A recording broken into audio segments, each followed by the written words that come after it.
Yes, you totally can put together 90% of a backpacking loadout for under $350. And one of the things I've been kind of accused of, or occasionally someone will comment on, is the expense of backpacking, the expense of gear in general, and how really difficult it is to get lightweight gear for a reasonable price. And sometimes that's true. Sometimes you do kind of pay a little bit out of the nose depending on what the product is. But overall, you can find quality backpacking gear for relatively cheap if you know what to look for. And so here is where I kind of go over my overall loadout. I try to keep it as similar to my typical loadout as I can. And of course, I'll provide some alternate suggestions for people who are ground dwellers, but pieces of gear that don't cost an awful lot, but really will give you a pretty good bang for your buck. So here it goes. Let's go ahead and start with insulation and staying warm as part of your sleep system. Everyone knows, or should know, about the Costco quilt. Maybe they sell also the Eddie Bauer quilt. It's a little bit smaller, as well as the Bed Bath & Beyond has something similar. But these things cost 20 bucks. And of course, before we get totally into the gear loadout, I'm making several assumptions. One of the big assumptions is that this backpacking loadout is going to be for someone who is kind of backpacking mostly in the summer months. So let's say very late spring to very early fall. And I think you can be very comfortable in this till about, I've taken it down to the mid 40s and been comfortable with proper layering underneath. So the Costco quilt is an excellent quilt, blanket, a down blanket that's pretty light, and you definitely should check out. It's a great budget option. Lots of people have them and lots of great mods for them. You guys all know that I have a pad in my hammock. I use the X-Therm. Don't sleep on pads like the Ridge Rest. They're fairly light, very cheap. Also, the Thermarest Z-Lite is another really popular one that lots of people like to consider. And you can use it in a hammock, you can use it as a ground dweller, and it comes in super handy.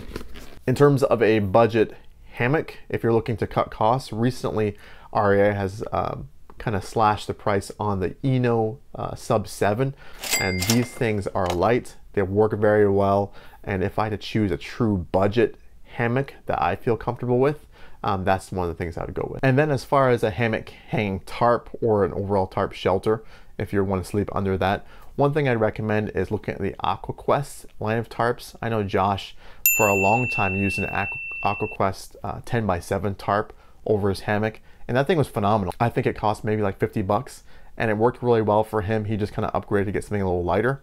But another tarp that I would consider as well is the Chill Gorilla.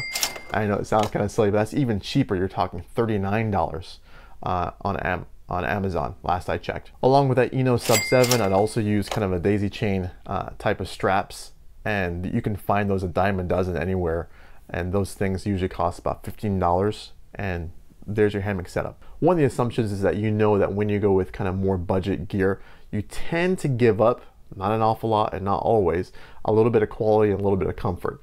And so these pieces of item I know you can get cheaper, or you get equivalents cheaper, but these are kind of the things I'm willing to kind of give up that balance of comfort and quality. Keep that in mind. For you ground dwellers out there, if you're really looking to save a lot of money, one of the things I would absolutely suggest, and I know you guys didn't think I had one of these, but this is the US Army Gore-Tex Bivy Sack. And this thing is awesome. When I first started getting into backpacking, this is about 3 pounds, but this technically takes the place, if you want it to, of your entire tent, entire shelter. You put your pad, you put your sleeping bag in there, and that's it. You kind of zip it up, make sure you have room to breathe, and that's what you use. And so I would really recommend this to anyone. If you're looking to save money but still want to get out there and backpack, don't want to spend hundreds of dollars on a tent, don't want to spend hundreds of dollars on a hammock setup, Bivy Sack is completely the way to go, and you save a bunch of weight compared to those other setups that I mentioned. Links are in the description for the Bivy Sack for sure. In terms of packs, this is the most difficult one that I had a hard time coming up with a true budget pack. And I know a lot of you guys wouldn't consider the Osprey Exo Series to be a budget pack. I highly recommend that you look for one of these used. People are selling them all the time, either the 38 or the 48. The 48 is a great sweet spot for people who are looking for kind of just the right size pack and haven't maybe gotten a whole lot of lightweight gear yet. But you can find these things used on Facebook groups in really excellent condition for sometimes as low as $100 is what I've seen, maybe as low as $75.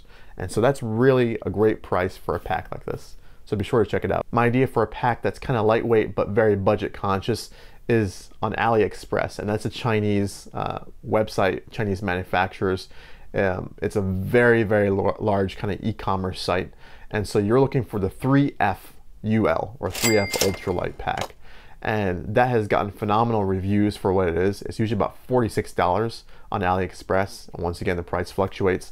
But that's one of those packs I would recommend people consider if they're looking for a truly budget pack. But once again, and this is just my bias showing through, $75 to $100 used. If you really look on Facebook or groups that sell these, you can find these all day long easily. In terms of rain gear, what I'd recommend is checking out your local big box store, in this case Walmart. They've gotten some really good lightweight options for rain gear now, and so this is just the Russell brand, and this is maybe, I think, 8 ounces this rain jacket is. But of course, the ultimate in lightweight cheap rain gear is you're talking Frog Togs. And so I would also look into the Frog Togs rain jacket. That's the only thing to consider about that, is it tends to be a lot more fragile. You have to be more careful with it than some of the other rain jackets. But you're talking $20 for that, and you have your rain jacket. If you've been watching my previous videos, you know that I recommend carrying a pack cover or using a poncho in the rain now. And so if you consider a poncho, lots of great lightweight options on Amazon. This is just a cheap one that I picked up at one point, and it's made of sil nylon. It's super light, it works really well, packs down pretty small, and you don't have to bring a pack cover now. This is something that just you kind of put on the entire pack and yourself included, and you're done. You kind of have your rain coverage, and it gives you a lot more ventilation than some of those rain jackets because, you know, the entire bottom part is open. And this has snaps on the side, so you can open up and vent as much or as little as you want. Of course, you know I had to bring it up. If you're gonna bring a lightweight trowel, go for one that's cheaper. The Deuce number 2 is only $20, and so you probably can find an even cheaper one, but this one is light. The Thermarest Z-Pad can be used as kind of a makeshift pillow if you need to. I also say you can use your clothes as well. Some people don't like that, but it also doubles as a seat. Lightweight, cheap. Water filtration, I think one of the cheapest options is the Sawyer. Not the Sawyer Squeeze is not the cheapest option, but the Sawyer Mini is the one I would recommend.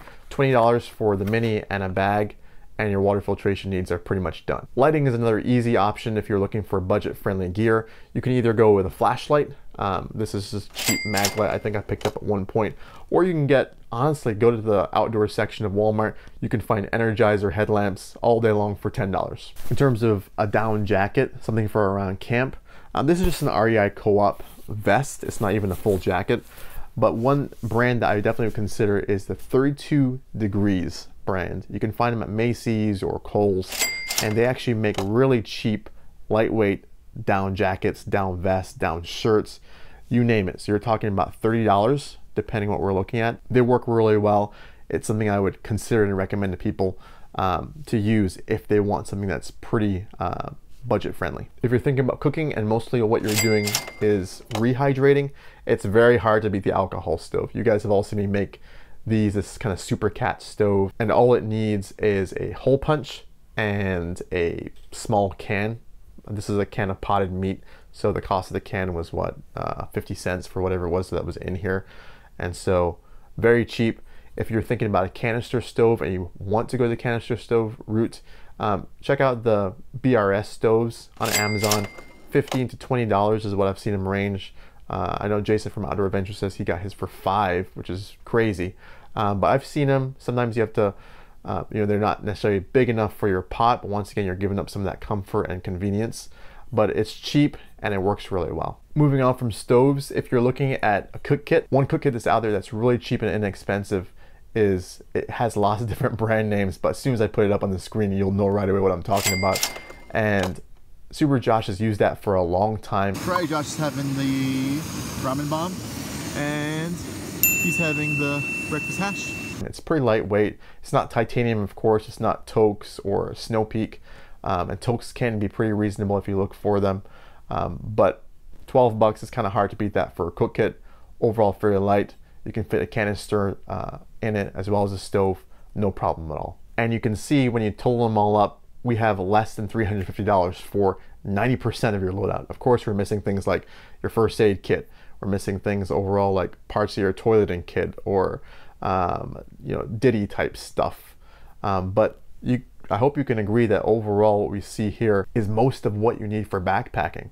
And so honestly, save your pennies. If you want to truly be budget conscious, make some of these choices and you kind of get it done. So I want to know, what do you think is the best piece of budget backpacking gear that you know about and that hasn't been shared in this video and you don't see it very many places? Put it in the comments down below, because I want to know, because I like sharing ideas amongst ourselves, and it kind of gives me some ideas about what to tell people in terms of budget backpacking gear that works for you.